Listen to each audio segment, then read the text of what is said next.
What up, y'all? This is Tracy from Nerd Squish, and today we are gonna be talking about my top 10 favorite episodes of Big Wolf on Campus.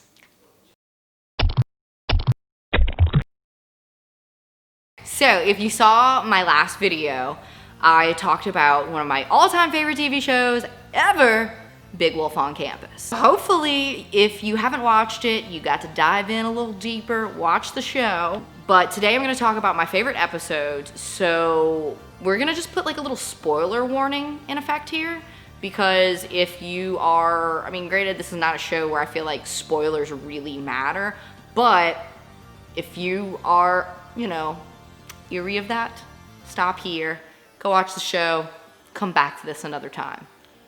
This list was painstaking to make because I love this show so much that it is so difficult to pick favorites. And as it is, I am still unsure of this list. I already want to change things around because I love it so much. So you know what? This is interchangeable. Let's just get on into it because we're rambling here. Coming in at number 10, we have Dances Without Wolves from season 3. Tommy is again frustrated about being a werewolf. He's invited to something, and of course it just so happens to be on the night of a full moon, so he can't make it. So he's at school and he says, I wish I would have never become a werewolf. And boom, some magical stuff happens, and he just goes into another universe, reality, whatever, where he never became a werewolf. Plot twist, somebody else did. So throughout the whole episode, you see him going up to Merton. Merton doesn't, he's like, whatever, I don't know who you are. Tommy is not the captain of the football team. He's actually a drama club playing Danny Zuko in Greece. And it is a comical episode. I am not huge on season 3 because it got a little goofy, but that episode is just such a cool thing, I don't know, it's tight. Coming in at number 9, we have Flogalhoff from the first season.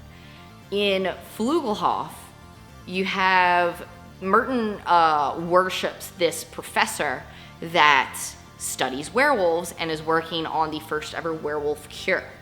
So naturally, he, writes to him or whatever and takes pictures and tells him about Tommy, and then he comes in and he's like, oh, I'm gonna cure you of your lycanthropy.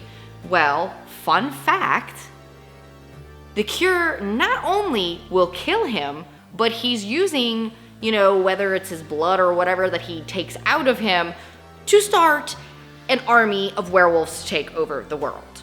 So, it gets wild. And it's really sad because you see him he gets cured for a day or two. And he gets to do all these things that he never got to do. And, basically he has to just get over it and take the serum again to become a werewolf because, death is not tight. But it's a super, super funny episode. There's this constant humor because the people are from, I don't know where they're from, but they have, really funny accents, and the whole time, Merton will randomly pick up the accent and say werewolves and just stupid stuff, and it's ridiculous and hilarious. Coming in at number 8, we have Scary Terry from season 1. This is kind of an oddball episode to pick, I feel like, but something about it I really, really like. It's a ode to Carrie. So you have a girl in school, and she's, kind of like the loner, weirdo girl that gets picked on and bullied, and she can do stuff with her mind. She's getting bullied at school, and Tommy sticks up for her, and she mistakes that as, oh, he likes me, so she invites him to the school dance where she shows up late or something like that, and he starts dancing with his crush, Stacy, and Terry doesn't like that. So Terry goes full Carrie at Pleasantville High and just ruins the whole dance. But there's this also really sweet side story in the episode where Merton's little sister, Becky, is going on she has her first date. and the cutest guy in their grade takes her to the dance or whatever, and he ends up going back with his ex, and she gets all upset. And throughout the whole series, you have Merton and Becky, typical brother and sister, picking on each other and stuff like that. And in this episode, you know, he breaks up with her and she's crying, and you see him, you know, trying to cheer her up and stuff like that. It's just like this really sweet sibling moment that you don't normally get to see in the show. Coming in at number 7, we have Mind Over Merton from season 2. Merton is rejected by the group Menta, which is this, like, I don't even know how to describe it. It's like smart people. I don't know. But he's rejected, and to kind of like prove his intelligence, he creates this, I don't know, potion or whatever that enhances your intelligence. But naturally, it gets in the wrong hands, and it gets in the hands of the bullies at school, TNT, who are constantly trying to hunt down the Pleasantville werewolf. So they take the serum and use it to try to figure out who the werewolf is and trap him. This is all happening in the midst of another school dance, and it's just it was one of the most comical episodes to me. Like with Merton, a lot of the things that he says are really, really funny. And it really was cool to kind of get to that point where they capture Tommy, and you're like, oh no, like somebody's gonna learn his secret. Like this is it. Like it's kind of, I don't know, it's kind of an exciting episode, but it's really, really funny as well. Coming in at number 6, we have the pilot episode, the very first episode of the very first season. Of course, I had to have this episode on there because it gave us the show that we know and love. But I love the way that they portray and do the werewolf transformation in this episode. As I mentioned in my last video, they changed the makeup in the show. In this pilot episode, you see how they wanted the makeup to look, but the actor that plays Tommy, Brandon Quinn, was allergic to, you know, a lot of the stuff on it. That was a goofy way to go. Lily happened. So yeah, they had to change the makeup because he was allergic to it.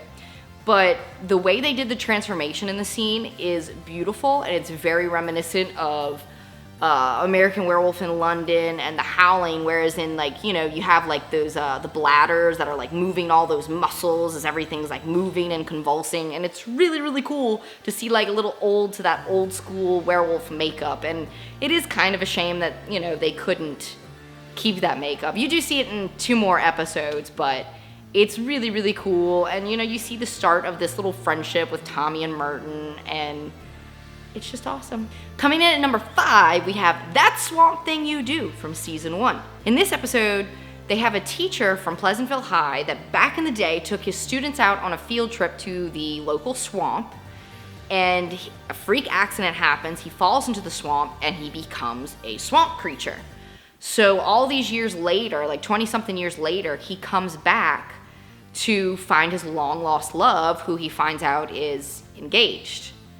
And it's a really, really funny episode. I like the Swamp Thing. I've loved swamp creature, swamp thing, whatever. It's just really funny to have like the comparison of him and Tommy. Really, really funny, cool moments. And the Swamp Thing's makeup is awesome.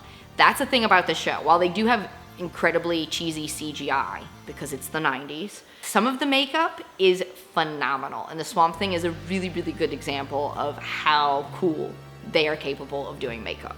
Coming in at number 4 is Blame It on the Hame from season 2. This episode is so great. You have Corey Hame from The Lost Boys and the Corey's fame is in town filming a vampire movie. And Merton is like a huge fanboy of Corey Hame, becomes his assistant. Well, turns out it's not just a movie, he is actually a vampire. He actually got bit on the set of The Lost Boys and is looking for a vampire bride, which just so happens to be Lori. And hilarity ensues. This is another episode that has so many good one-liners and jokes that it is hilarious. And who does not love seeing Corey Hame? Rest in peace, buddy, because I am a huge, huge Lost Boys fan. So to actually have one of the Lost Boys on the show was very exciting. Coming in at number 3, we have Hair Today, Gone Tomorrow from season 1. This episode is so fun. It's another one that features a school dance, because apparently all my favorite episodes have school dances. But in this episode, they have a substitute teacher that takes over. Come to find out, he's the werewolf that bit Tommy.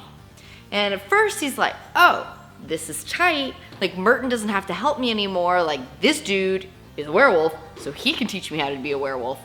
But also, fun fact, he eats people. So then naturally, he has to have a fight with him at the 80s themed dance. So Tommy's dressed as Michael Jackson from Thriller, and the werewolf that bit him is dressed as Darth Vader. Because, I mean, you have to see Michael Jackson and Darth Vader fight. I mean, who doesn't want to see that? Coming in at number 2, we have Manchu Part D from season 2.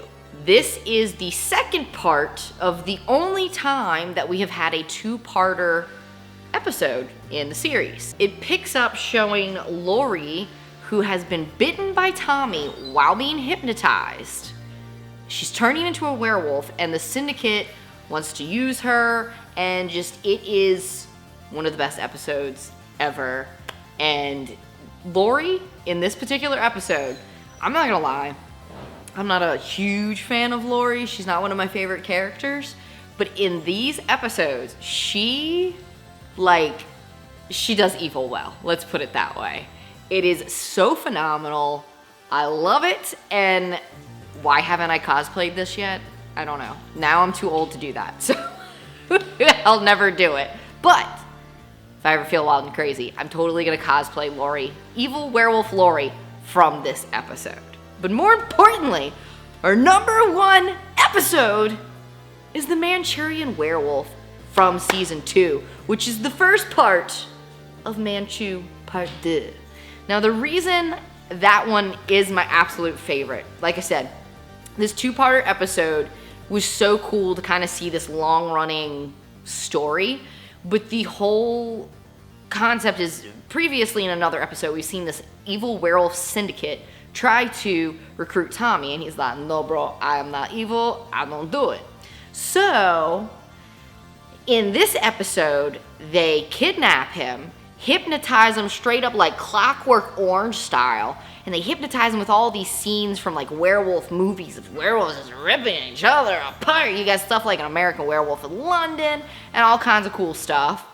And they basically hypnotize him to make other werewolves because their numbers are dying off and they need an alpha werewolf. And him and Lori are out on a date, and well, he bites her. She is a werewolf, and she becomes the coolest villain that I have ever seen on this show. The coolest villain.